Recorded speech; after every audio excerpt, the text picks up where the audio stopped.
Europe 1. Pas à pas et jour après jour, nous défendons notre devoir de vivre ensemble. François Bayrou, cet après-midi, devant un hémicycle chahuté, a tenté d'apaiser les querelles alors que les députés venaient d'observer une minute de silence à la mémoire d'Aboubacar Cissé, ce fidèle musulman sauvagement et mortellement poignardé dans la mosquée de la Grande Combe dans le Gard.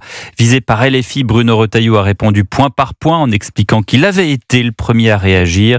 Le ministre de l'Intérieur, par ailleurs, qui a annoncé dissoudre un groupuscule d'extrême gauche, la Jeune Garde antifasciste créée par le député Fiché S, Raphaël Arnaud. Un certain nombre d'individus appellent au contournement des règles qu'a édictées la préfecture de police. Le préfet de police, à juste titre, vient de signaler à la justice les propos d'un individu qui est d'ailleurs par ailleurs un attaché parlementaire d'une députée insoumise.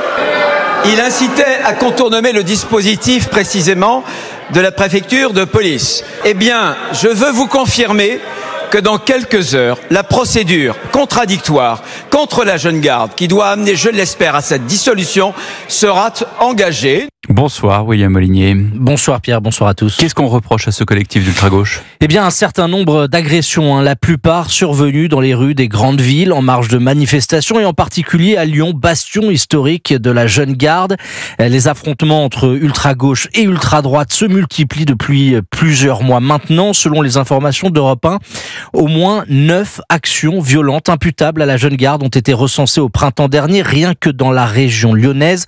Le groupuscule compte une centaine de membres ou sympathisants. Sa montée en puissance s'explique par le recul de l'ultra-droite lyonnaise visée par plusieurs condamnations judiciaires et donc par ricochet, eh bien, la Jeune Garde a gagné en confiance, rapporte une source policière. Elle s'est imposée dans le paysage de la radicalité jusqu'à revendiquer sur les réseaux sociaux les agressions commises par ses membres.